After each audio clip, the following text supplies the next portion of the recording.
Hello from Cà Mau. Vinh và em Luân, hai anh em đã trôi dạt được tới đất Mũi. Đất Mũi, dạ. Anh Vinh tưởng tới Cà Mau là mình tới tận cùng của Tổ quốc, nhưng mà không phải. Từ Cà Mau đi xuống đất Mũi là thêm 120 km. Mình đi hơn 3 tiếng đồng hồ. 3 tiếng, dạ. Ngày hôm nay thì hai anh em mình sẽ đi check-in cái cột mốc, dạ rồi, điểm cuối cùng của Việt Nam. Dạ. Nói chung là nghe nói Cà Mau xa lắm mà đúng thiệt, xa thiệt đó anh ạ. Và em cũng rất là vui khi mà ngày hôm nay cũng được đồng hành với anh Quang Vinh để mà cùng trải nghiệm một chuyến du lịch tại Cà Mau. Vậy thì nó đặc biệt và nó thú vị thế nào thì các bạn hãy cùng Luân cũng như anh Vinh để mà khám phá thử đất Mũi Cà Mau có điều gì đặc biệt nha. Đi nha. Anh em vừa mới chào xong bước ra tới cảng có mấy bước là mưa rồi. Thật sự là rất là buồn nhưng mà không sao. Dù mưa nhưng mà Luân và anh Vinh cũng phải là làm bất kể là làm gì nhưng mà vẫn phải luôn luôn là cho các bạn một cái chuyến đi thật là sự là nhiều cái địa điểm thú vị nhất. Cái sứ mệnh của mình ngày hôm nay là tới được cột mốc. Dạ chính xác anh ạ. Nên dân chơi là mình không có sợ mưa rơi. Chính xác anh luôn. Hôm nay mình có bạn Kiều là hướng dẫn viên ngày hôm nay sẽ giải thích thêm cho hai anh em mình hiểu rõ hơn về địa điểm này. Dạ. Dạ vâng, bây giờ thì em xin mời anh Vinh với lại anh Luân mình di chuyển xuống cano để mình đi tham quan bãi bồi, vùng đất được mệnh danh là đất biết đi.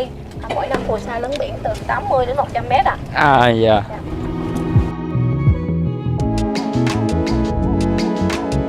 Ta đua không? Rồi, đại quá anh ơi.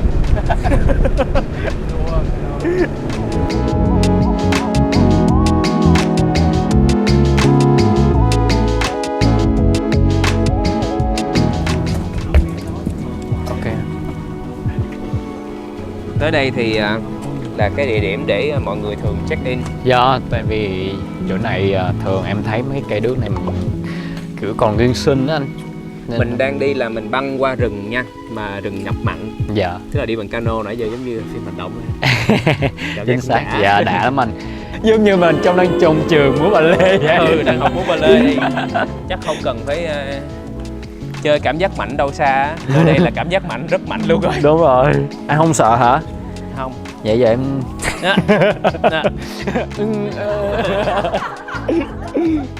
Đừng ơi. cái chòi lá anh, chòi lá đó mình giống như là mình nhìn ra được nếu đi thẳng, nếu mà mùa nước cạn thì sẽ đi là đua bằng cái cano đúng không em? Dở lại đúng không? Dạ, dở lại. Và sau đó thì mình nhìn xa xa thì sẽ là cái là cửa khẩu mà đi qua bên Thái Lan được. Dạ. Dạ.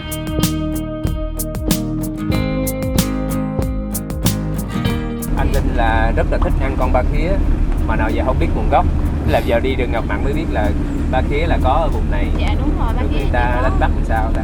Người ta bắt đó là ba khía nó có soi cái hang ở trong bùn á anh. Nó soi cái hang xong rồi mình đi buổi tối ban đêm á, thì khi mà gọi đèn thì nó không có thấy được ánh sáng thì mình có thể bắt được nó. Dạ. Người dân mặc dù là ba khía cũng có nguồn thu nhập rất là cao nhưng mà người dân ở đây thì bắt cũng rất là cực. Tại vì bắt phải đi bằng ban đêm và phải lội dưới cái bùn vậy đó, ngập thường là ngập tới cái khỏi mắt cá chân của mình đó. Dạ, mà dùng này thì anh Vinh biết là rất là nhiều mũi nên là đi ban đêm á thường là mọi người hay rọi theo cái nhang á, cái nhang mũi chắc cắm ở trên đầu vậy nè. Wow. Dạ. Ngoài con ba khía thì người dân ở đây cũng có thể đi bắt cá lòi lòi nè, đi câu cá lòi lòi rồi. Lương không? Dạ không, ốc len á. Ốc len. Dạ đúng rồi, ốc len. Trước đây thì ốc len cũng rất là nhiều nhưng mà hiện tại thì người dân cũng phải nuôi, nhưng mà hầu như trước đây khi mà chưa có mô hình nuôi ốc len thì đa phần là họ đi bắt ở trong rừng. Hiện tại bây giờ vẫn còn nhưng mà số lượng không có được nhiều như trước đây thôi. Vinh thì nãy giờ là tham khảo đồ hỏi về kiến thức đó. Địa lý, sinh học đồ ở đây vùng miền này. Còn dốc cái bên là nó rất là fantasy kiểu diễn viên đóng phim á. Vô đây nó nói Vinh ơi bắt đầu nước tẻ ra một con anaconda thì phải không luôn? Em thì thiệt anh, ví dụ như anh tưởng tượng đi, ví dụ như mà anh đi trên cái rừng này nha, tự nhiên không tự nhiên cái mình đang đi cái chú này tự nhiên cái vì báo cái đề gì máy ngừng chạy nước tẻ ra, xong rồi không hiểu vì sao tự nhiên cái một cái con gì đó nó quay qua. Ok.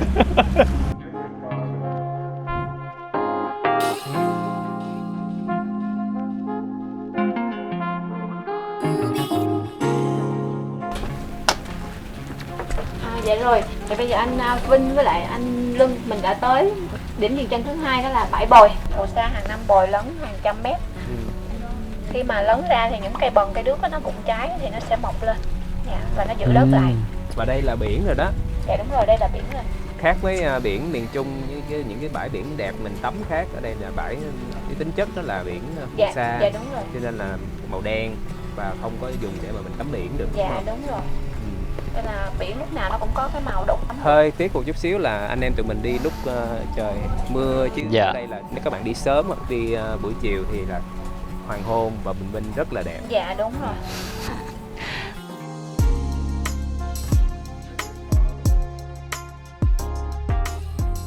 Là mình phải xịt thuốc chống côn trùng. Ở đây có một con gọi là con mòng, đúng không? Con mòng này là nó bự hơn con ruồi mà nó hút máu mình, rất là ghê. Tại vì anh em đang đi lúc trời nó cũng mưa âm mưu, cho nên là mấy con côn trùng nó ra nhiều. Đúng rồi, cho nên mình phải bảo vệ cái trước khi các bạn muốn trải nghiệm một vòng cano ở cái rừng ngập mặn này. Cái giai đoạn này mình đi khoảng 45 phút là cái tour cano xuyên qua rừng luôn. Mình sẽ dừng tại 2-3 địa điểm để chụp hình. Và mọi người nhớ là mình mặc đồ sáng. Hôm nay mình không biết mình mặc đồ hơi màu tối là làm mồi cho côn trùng rồi. Mọi người nhớ là mặc màu sáng, mặc màu đen. Màu sáng nha mọi người. Mọi người nhớ nốt lại nha, màu sáng nha. Màu đen là các bạn vào là sẽ bị muỗi cắn đấy. Tour này là 1 triệu, tầm khoảng 1,5 triệu nếu mà mình đi khách lẻ 2-3 người. Dạ, nhưng mà nếu như mà nhóm khoảng 9-10 người thì giảm xuống là khoảng 900.000. 900.000 một người, là bao gồm cả ăn trưa luôn. Dạ chính xác rồi đó. Trời ơi, vui quá. Nó rất là vui. Vui là tại mưa hay là tại vì tới đây rồi? Vui là tại vì là wow, vì hôm nay là cũng chuẩn bị rất là sẵn sàng. Nãy các bạn như thấy thì Luân bỏ đồ vào trong rất là chỉnh chu nha. Nhưng mà đến đây thì mưa, nước, ok mình cỡ đâu luôn nha. Anh em tăng nét rồi. Nhưng mà giờ nha, khi anh phải chia sẻ cho em một cái cảm nghĩ là khi mà anh đứng trước cái tọa độ quốc gia Việt Nam thì là một người con Việt Nam thì anh có suy nghĩ thế nào? Wow, thực sự là một cái cảm xúc rất là đặc biệt. Mà là mình được cái cảm giác là mình đến cái điểm cuối cùng ở phía nam của Việt Nam mình, cũng là một cái gì đó mình cảm thấy giống như là một thành tựu hả? Một thành tựu. Bởi vì cũng đâu có chắc là người Việt Nam thì ai cũng có cơ hội để được tới chỗ này đâu, đúng không? Thì Vinh hy vọng là mọi người thấy Vinh hai anh em tới đây rồi, mọi người sẽ có cảm hứng để đi du lịch Việt Nam. Chính xác. Việt Nam thì mình ở bất kỳ nơi nào cũng có những cái điều hay ho để cho mình khám phá. Giống như là ngày hôm nay là một cái hành trình mà Vinh đã ước mơ, thực sự là ước mơ rất là lâu rồi mà hôm nay mới thực hiện được. Các bạn ơi, phía sau kìa là biểu tượng của đất mũi Cà Mau các bạn à, và phía trên là lá quốc kỳ của Việt Nam mình. Tự hào ha. Cái hình con tàu hướng ra biển ngoài kia. Mọi người ai cũng tới đây check in chụp hình hết. Dạ, chính xác.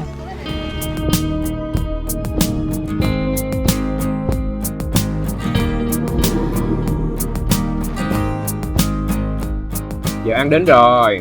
Thật ra giờ ăn đến rồi. Hôm nay anh Vinh thì không thể nào chờ đợi lâu hơn nữa. Anh Vinh muốn thưởng thức đặc sản ngay tại Cà Mau. Đây là đất mũi. Vậy thì bây giờ anh phải ăn gì đầu tiên? Xem. Nổi tiếng nhất là cua Cà Mau, như mọi người cũng nghe rất là ngon. Thì để ăn cua xem có khác gì cua các vùng khác không? Dạ, anh ăn thử. Thì cua rang muối hay ta hay rang me? Hình như là rang me. Em nghĩ là vậy. Em thử đi. Dạ. Cua rang me.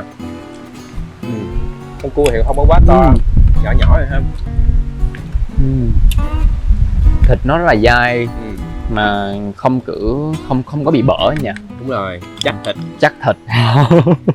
Cái miếng cua gạch của anh rất là ngon. Trời ghê vậy. Đây, cua gạch đây. Con cá này cá gì em? Cá thòi lòi. Tại sao nó có cái tên cá thòi lòi em?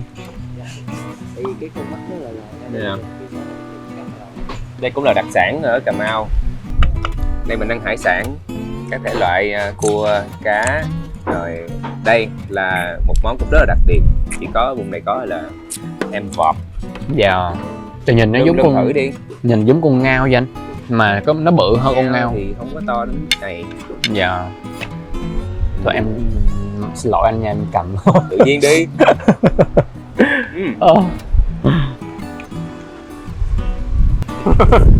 Nó ngon lành.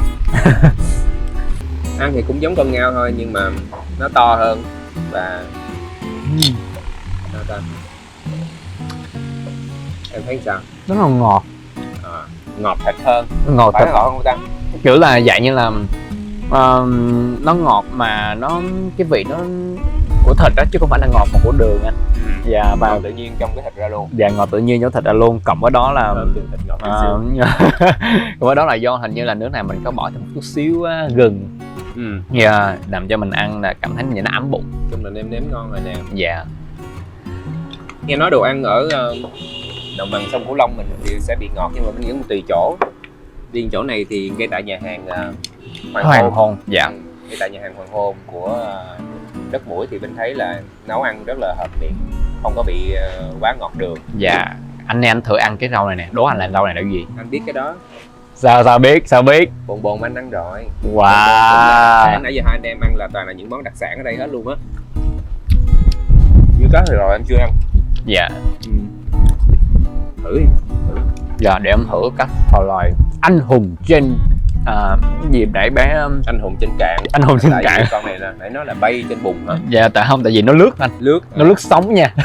Dạ. Toàn là những Gọi là món rất là đặc biệt. dạ. Bây giờ mình có món chính là món main course là lẩu cá mú mà nấu với lại khoai môn. Lạ không? Lạ lùng lắm. Tức là cá chiên rồi. Cá chiên rồi mới bỏ vô lẩu. Lạ nha. Dạ. Tức là sẽ có cái da nó giòn giòn anh thích quá. Luôn đã ngồi trên này mà luôn nước miếng luôn cũng hơi nhiều. Trời ơi, quay qua quay lại là ăn hết nửa con cá rồi. Tại vì chắc là nước này nước lợ anh giờ, Anh thử.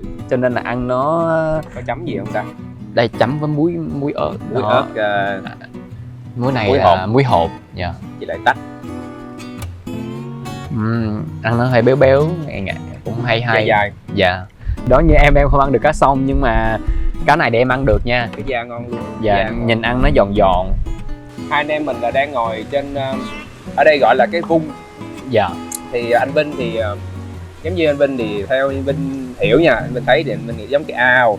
Dạ. Nhưng mà người ta ở đây người ta là cái vung thì ở dưới là người ta nuôi tôm, cua, cá Dạ. tự nhiên luôn. Dạ. Nuôi ở dưới, mình ăn ở trên. Mình có ác quá không ta? Nhưng mà chắc tại nó ngon. Có một món đặc biệt nữa, anh em mình nhậu. Wow. Đây là rượu gì em? Rượu trái giác à. Rượu trái giác. Nó còn có tên riêng của nó là rượu nho rồi. Đây là trái giác đây. Không, cái này là cái trái chanh. Trái chanh. Cái Trang trí. để mình Cái cách trình bày cũng lạ. Trên một cái hố đá lạnh có một cái ni lông ha. Dạ. Xong là đổ rượu vào đó cho lạnh. cái nó Đây là bao nhiêu độ rượu? cái này là 39. 39 độ. Được nha. Nhưng mà mình uống nó có cái gì chua chua. Chua kiểu dạng giống trái cây em hả?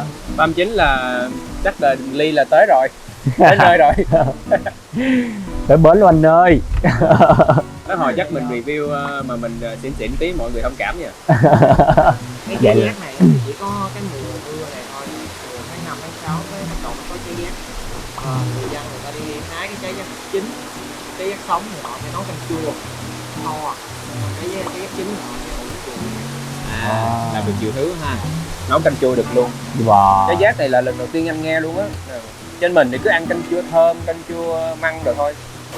Dạ. Lỡ uống thử.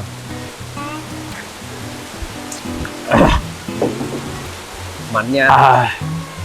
Như rượu mạnh luôn. Dạ, mà nó cái hậu nó rất là đã ngọt. Bắt đầu bây giờ lên là nó Đằng đúng không? Nữa đi em. Thường ví dụ Tao hiểu luôn phần sau của tập là sao rồi đó. đó.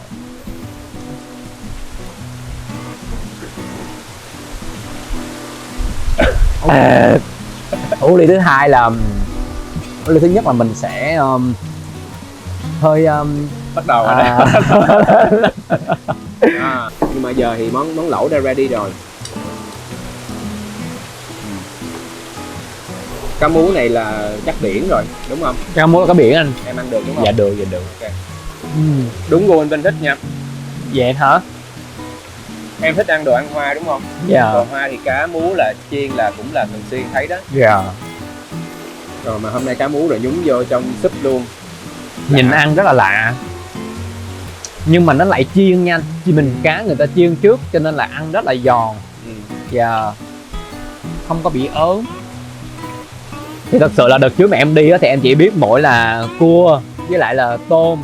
Nhưng mà hôm nay em lại biết là một cái món nữa, đó chính là rượu giác uống nè, cộng với lại là mình ăn có lẩu cá mú nó cá môn. Rồi không, cá này, cá thòi lòi này thì em biết nha.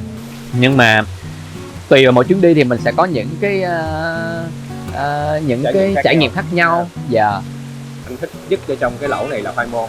Mặc dù cá mú chiên rất là ngon rồi nhưng mà ăn tới cái khoai môn nó béo là nó ngậy lắm. Dạ. Nó béo nhưng mà nó làm cho mình không bị ớn nha. Ở nước gì ở Sài Gòn anh có món này á, món để mốt thèm ăn món này phải chạy xuống đây ta. Xa quá. Cà Mau xa lắm em ơi gì đó. Nhưng mà rõ ràng là khi mà đi rồi thì những cái trải nghiệm đây hoàn toàn xứng đáng. Dạ chính xác. Xa mà anh em mình đi. Dạ.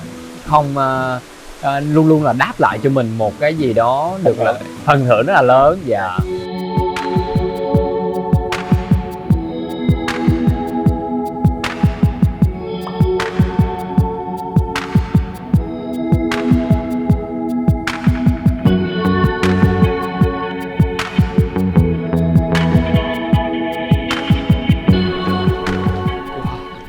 Bây giờ thì hai anh em sẽ cho mọi người xem khu resort Thư Duy ở tại Cà Mau.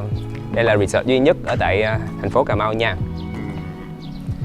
Ngày hôm qua thì tại vì là em cũng tới trước anh một ngày, cho nên là em cũng có một chút xíu trải nghiệm rồi. Chút xíu trải nghiệm rồi, cho nên là hôm nay em tới đây để mà em cũng em thích nhất là đây là khi vừa mới xuống cái lễ tân là mình bước ra cửa là mình thấy được cái không gian này nó lại có gì nó hoài niệm, rất là cổ anh ạ. Đúng rồi. Dạ. Trước tiên thì mình thấy cái thiết kế của cái căn bungalow, gọi là một cái căn bungalow, một cái nhà, cái phòng nghỉ của mình nằm hoàn toàn bằng gỗ. Dạ. Mà giống như dạng như gọi là nhà sàn đúng không? Nhà sàn nâng cao lên, có cột ở dưới. Dạ. Cũng rất là lạ. Mà đây là cái resort duy nhất mà lại là một cái khu du lịch sinh thái nằm ở trong đây luôn. Thì ngoài những cái người ta đi tới đây công tác, nghỉ dưỡng thì cũng có thể đem cả gia đình, bởi vì ở đây có rất là nhiều hoạt động giải trí. Em thấy phía này là bungalow mình ở, rồi ở đây có công viên nước hồi nãy em nói, khu vui chơi trẻ em, karaoke, rồi sảnh hội nghị tổ chức. Chỗ này anh Vinh thấy một cái điều lạ, đó là lúc thì anh Vinh thấy hòn non bộ, lúc thì anh Vinh thấy một cái nhà hoài cổ, vườn cây, xong rồi lại thấy khá hiện đại một cái rừng hoa đào, rồi lại là một cái dòng sông ở giữa đây, một cây cầu. Thì chắc là có lẽ là cái người chủ đích rất là thích nhiều thứ, rất là thích nhiều cái thiết kế khác nhau và muốn là đặt hết tất cả những cái điều mà ông đam mê vào cái khu resort này luôn. Đó, như anh thấy anh bước qua chuẩn bị là tới một rừng hoa đào. Rừng hoa đào là thấy mùa xuân. Ok. Nhưng mà được cái không gian ở đây rất là rộng. Anh nghĩ sức chứa ở đây là hội, hè, rồi tiệc, tùng, các thể loại là sẽ chứa được rất là nhiều, cả 100 người hơn luôn á kìa. Nhà hàng thì từ phải nè, nhà hàng trái, rồi cả cái khuôn viên bên kia. Nhìn cái này em muốn bơi quá anh, bơi luôn anh. Bây giờ là hai anh em đang đi qua khu công viên nước với cái máng trượt bên kia, cầu trượt kìa. Đó, em có hay chơi cầu trượt nước không? Dạ có, em thích lắm. Mà em phải công nhận với anh nha, em xuống Cà Mau rất là nhiều lần rồi, nhưng mà em không bao giờ, trong cái đầu em á, không bao giờ nghĩ là ở Cà Mau lại có một cái resort mà có nhiều cái để dịch vụ như vậy. Vui chơi thỏa thích. Phải công nhận là rất là lớn. Đi nãy giờ mỏi chân luôn mà chưa xong. Dành cả thanh xuân để đi ngắm resort Thư Duy. Ok. Mình đang tới khu vực nhà tổ của khu resort. Thì toàn bộ cái nhà đó là nghe nói là được xây dựng bằng gỗ quý, gỗ tự nhiên. Wow. Chỗ em giống cung đình quá em. Trời, nhìn có vẻ chắc là những cái này quay phim cổ trang chắc. Cổ trang. Rồi xong là kiếm hiệp này kia. Nhìn xuống cái hồ sen. Vào đây xem nhà tổ nè Lực. Trời, nhìn uy nghiêm quá anh. Chắc em nghĩ nhà này á, cái kiến trúc này kia là nhìn cũng lâu đời lắm anh nhỉ? Tức cũng mới xây nhưng mà xây theo cái kiểu cổ và cái phong cách thì cũng cổ xưa luôn, mà mình thấy là rất là chi tiết. Những cái gỗ điêu khắc như thế này là chắc là rất là tốn kém. Dạ. Mà chạm. Gỗ quý hết luôn. Dạ. Trời ơi, nhìn cái bàn ăn nè, em nhìn cái bàn ăn nè. Gỗ xịn làm thấy cái ghế nặng. Ui. Ghế này là mình bưng lên bưng xuống khỏi cần cái mình tạ.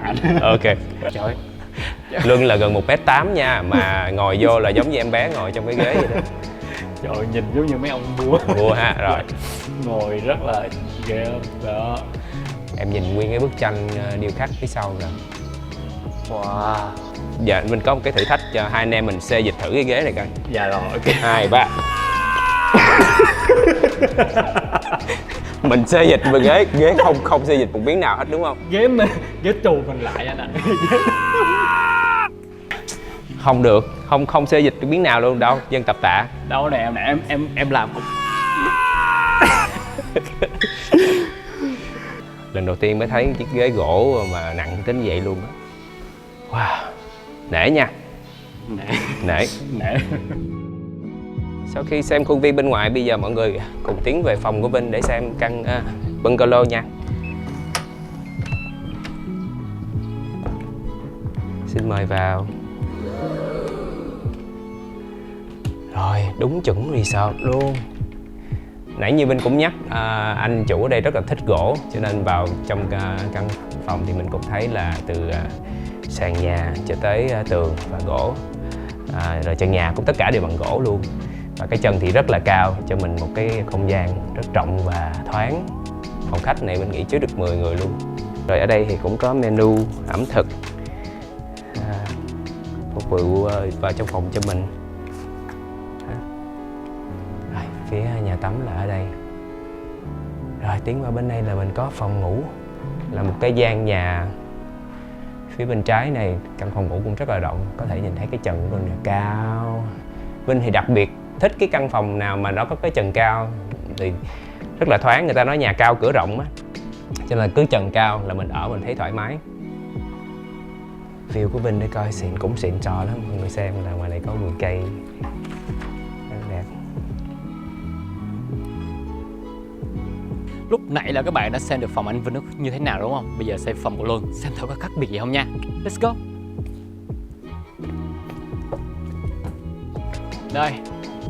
Đây là phòng của Luân đây các bạn. Ta-da! Đó, cũng đây là phòng khách, đèn, rồi tivi, rồi phía sau này là phòng vệ sinh. Mà khoan, phòng khách của Luân thì nó hơi, tại vì Luân ở trước đó một ngày cho nên nó hơi lộn xộn xíu các bạn. Sorry các bạn nhiều nhé. Đó, xem thử các bạn có thấy khác gì không. Anh em bây giờ đi xuống phố nè. Hồi nãy mình check-in resort thì resort Thư Duy cách trung tâm thành phố Cà Mau cũng một đoạn, tầm gần 50 cây gì đó. Xong mình mới tới được trung tâm. Thì xuống tới đây Vinh thấy bây giờ khác quá, tại vì lâu lắm rồi anh Vinh mới đi quay trở lại Cà Mau. Vậy là lúc trước anh đã đi rồi anh hả? Anh còn nhớ Cà Mau một cái kỷ niệm đặc biệt nhất, đó là lần đầu tiên anh Vinh đi diễn tỉnh là đi xuống Cà Mau. Là cách đây 19 năm. 19 năm. Thời còn trai trẻ. Vậy thì hồi nãy là anh có nhiều, khi mà anh quay lại như thế này thì anh sẽ có nhiều cái kỷ niệm nhiều lắm đúng không? Thì đối với anh hồi xưa Cà Mau rất là đơn giản luôn, không có cái gì nhiều. Anh xuống nhà văn hóa hát. Nhưng mà bây giờ khi mà trở lại đây nè là thấy sầm uất rồi. Thì nhà rồi xây dựng tấp nập, rồi nhà cao, rồi có trung tâm thương mại hồi nãy mình đi ngang.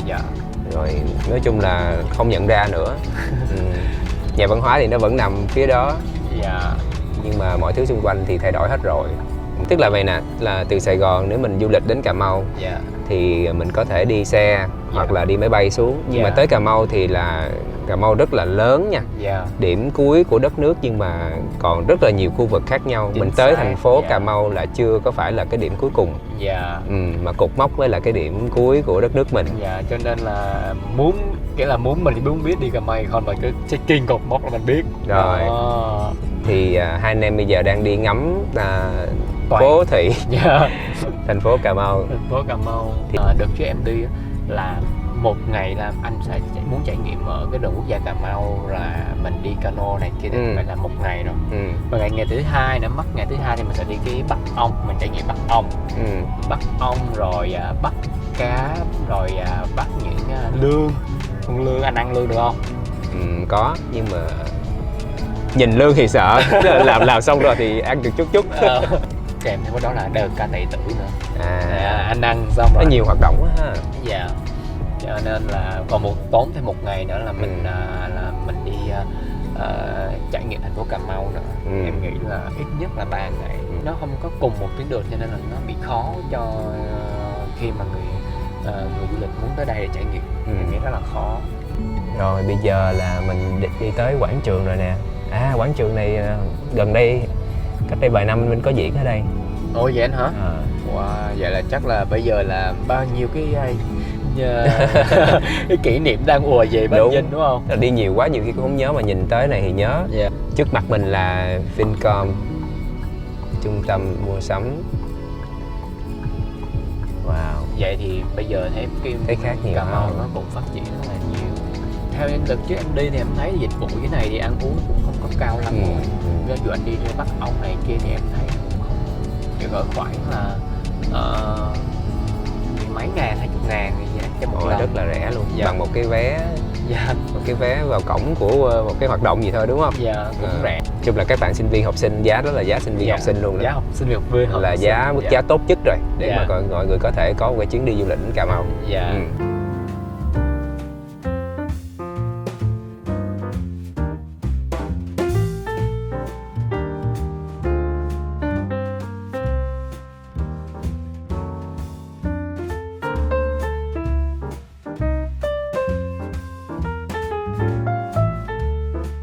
To hơn con tôm sú mà to hơn bàn tay của Vinh luôn. Đây nè. Tôm này là đặc sản ở Cà Mau và được nuôi tự nhiên. Chỉ có khi mà mình xuống Cà Mau thì mình mới được ăn loại tôm này. Sẽ không có giống như là một số nơi người ta sẽ không đảm bảo được chất lượng, người ta sẽ bơm thuốc hoặc là dùng những cái chất nào đó để cho con tôm nó tăng trưởng. Còn riêng ở đây thì mình có thể tin tưởng 100% là tôm tự nhiên và size ăn to bự như thế này. Ngày hôm nay mình sẽ ăn 3 loại tôm khác nhau là tôm cháy tỏi, tôm hấp và tôm sốt trứng muối. Đều là những cái tôm rất là to. Và cuối cùng thì mình ăn lẩu riêu. Vô. Sau cả ngày em dẫn anh Vinh thì bây giờ anh sẽ đền bù em bằng một buổi tối no nê nha. Dạ ok anh. Và hôm nay thì mình sẽ thưởng thức những cái món đặc sản nhất ở đây.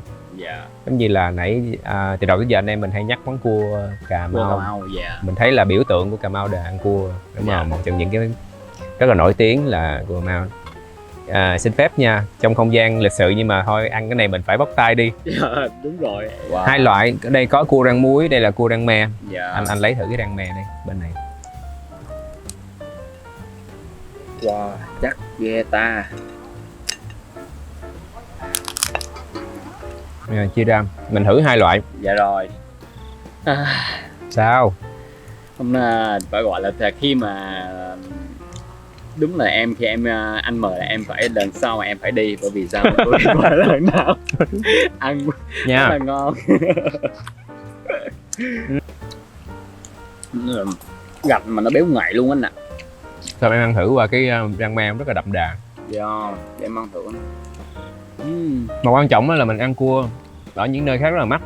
Và riêng anh thấy là ăn giá hải sản ở đây chứ là cũng chênh lệch theo thời giá, nhưng mà trung bình anh thấy là rẻ hơn những nơi khác rất là nhiều. Mà lại chất lượng anh nhỉ. Chứ không có phải là rẻ nhưng mà lại không chất lượng đâu nha. Đậm vị, ngon, khó cưỡng. Anh Vinh là cực kỳ thích ăn hải sản. Anh có thể ăn hải sản thay cho ăn cơm cũng được. Em cũng vậy. Nên hầu như là anh Vinh đi mình cứ review suốt ngày tôm, cua, cá. Ồ vậy hả? Tại vì thứ nhất á, hải sản thì rất là tốt cho mình mà lại không bị mập nữa anh. Tại vì mình ăn toàn chất bổ mà cũng không nên ăn nhiều quá đúng không? Mà ăn nhiều anh là bị nhiều quá. Nhưng mà khi anh Vinh mời em phải ăn hết lòng. Ok. Sợ anh buồn. Em ăn thêm nữa không? Anh quyết định là sẽ tăng cân giùm Di Lân nha. Để Di Lân khỏi đóng phim luôn ha. Thôi anh ơi, vui thôi. Đừng vui quá, ok. Trời, cua của anh Minh gạch quá trời luôn nè. Ừ.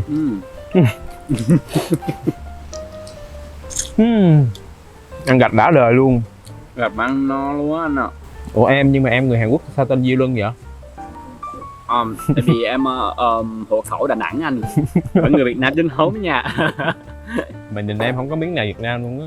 Ủa sao anh? Nhìn em giống người Hàn Quốc. Ồ vậy hả? Cảm ơn anh nhiều. Thần tượng của em là ai? Hình tượng. Chắc là một diễn viên Hàn Quốc rồi đó. Dạ, một Đúng không? viên không biết ở đó. Dạ Ừ. vâng. Bật mí đi. Bật mí hả? Bác Sejun. Rồi. Biết. Itaewon Class đúng không?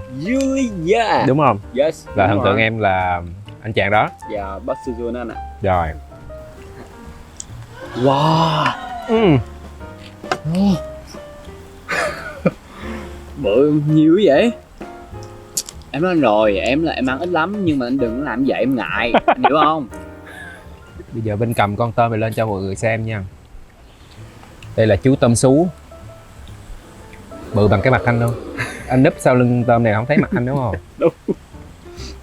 Cái này mà đem một dĩa lên thì mình người chắc ăn được con quá hả? Dạ em To nghĩ quá là vậy hả? tại vì Tôm sú khổng lồ. Tức là con này là mình ăn chưa phải là bự nhất nha. Bự nhất có thể lên 2 con 1 ký. dạ. Cái này thì một ký tầm 3 con. Cũng khá bự nhưng mà bự nhất là còn bự hơn nữa. Wow. Qua con này mình lịch sự được nè em. Cảm ơn anh.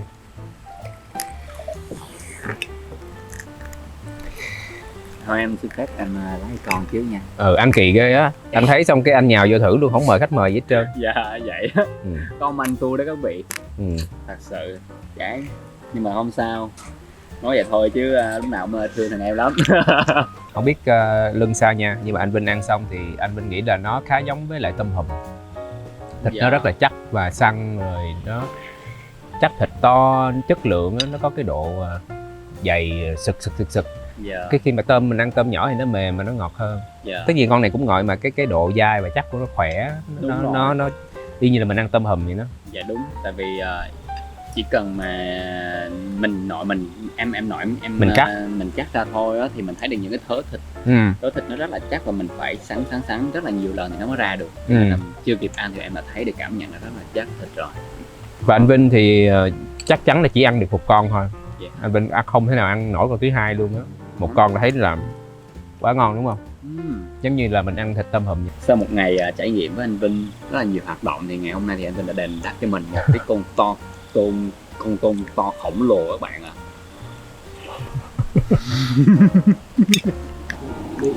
Với cái món mà tôm sốt trứng muối này thì em thấy được cái mùi trứng muối rất là hòa quyện vào với con tôm anh ạ. Và cái vị ở đây thì mình sẽ gồm có là vị dai của tôm. Lần này mình không là mình gồm có là vị dai của tôm rồi nha. Cộng với đó thì cái vị sốt trứng muối ở đây là vừa ngọt và nó vừa mặn. Em review là tội nghiệp mấy người xem lắm luôn á. Nhưng mà thôi mình chỉ làm chi tiết. Anh Vinh bắt đầu no rồi đó, tại con tôm này to quá. Ăn tới đây bắt đầu thấy no rồi. Mà sao ta? Tôm này thêm một điểm cộng nữa là lột sẵn rồi, thành ra các bạn mà nhiều khi ngại ăn tôm không có bóc tay á thì anh đầu bếp ông chủ động anh lột luôn cái vỏ thì mình ăn thấy khỏe hơn. Lẩu riêu. Là có nghĩa là riêu cua. Đúng rồi, anh Vinh mê lắm tại vì nãy giờ mình ăn tôm rồi, thực ra thì ăn nhiều quá cũng bây giờ thèm húp một cái gì đó nóng thì cái món này là hoàn hảo luôn. Hôm nay là đầu bếp chọn quá xuất sắc cái menu tối nay nha. Nó tỏa nhiều nó thơm ghê luôn á nha. Wow. Cái riêu Hôm nay là đại tiệc tôm và cua Cà Mau. Giá ở đây thì cũng rẻ, mọi người yên tâm là tính theo từng món. Không có mắc. Nãy anh hỏi là trung bình khoảng 200.000, ăn tôm to mà 200.000 ký không có mắc ha. Đúng không? Vậy hả? Anh em mình thì đi hơi gấp. Dạ. Thì cũng 3 ngày 2 đêm hả? Đúng rồi anh, 3 ngày 2 đêm. Nhưng mà nếu mà đi thong thả thì em nghĩ sao? Anh nghĩ là 3 đêm. 3 đêm Thì mọi người sẽ được thoải mái hơn, dưỡng sức nhiều hơn. Dạ. Tại vì từ Cà Mau mà mình đi những cái điểm tham quan nó sẽ rất là xa, mất cả ngày. dạ, Là từ sáng sớm cho tới chiều tối mới về. dạ. Thì là 3 ngày 3 đêm thì mọi người mới đi hết được. Còn hai anh em mình hơi gấp, mình làm Dạ. trong 3 ngày 2 đêm. Nhưng mà em thấy như sao?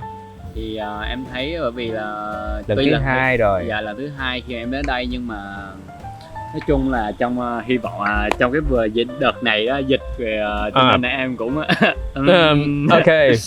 cũng rất là nói vậy thì hơi quá, nhưng mà Mà nói sự thật. Thôi, đó đây là tình hình chung mà. thì, rồi cho nên là anh Vinh nói là ok, em đi liền luôn, đi liền. Bởi vì sao các bạn? Tại vì á, đi với anh Vinh thì Duy Luân biết rằng là chưa bao giờ làm Duy Luân thất vọng được, cho nên là phải đồng ý ngay và luôn. Mình có nên tin không ta? Cái này là nói thiệt hay là diễn? Ủa anh, Có thiệt lòng không? bây giờ biết có cái gì mình nhảy xuống liền luôn anh, mình nhảy xuống liền luôn. Có những cái trải nghiệm mới luôn vẫn chưa trải nghiệm hết được, cho nên là Luân nghĩ là với anh Vinh đi mà lần này thì Khác rồi đúng không? khác hoàn toàn. Anh Minh nghĩ là bây giờ em nó còn trẻ, còn chưa có tỏa sáng lắm. Nhiều khi trúng 1-2 phim nữa thành ngôi sao thì nhiều khi không biết còn nhớ anh Vinh không, hay là ra đường.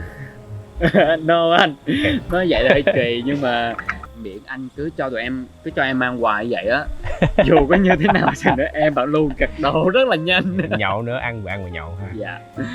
Ok. Anh Minh hy vọng là em có một cái hành trình rất là vui ha. Dạ. Rồi thì mọi người xem tới đây chắc là chương trình dài lắm rồi, và cảm ơn mọi người đã xem tới phút này luôn. Và hẹn là một chuyến đi tiếp theo ở một hành trình nào đó thì hai anh em đã có dịp đi chung với nhau. Dạ chính xác. Cảm ơn Luân nha, và cảm Dạ. ơn các bạn đã theo dõi. Xin chào tạm biệt. Ồ, mà nhớ nếu mà thích thì phải subscribe cho kênh anh nhiều hơn chứ. Rồi, cảm ơn em. Đúng đó, người trong nghề hiểu. Bye bye.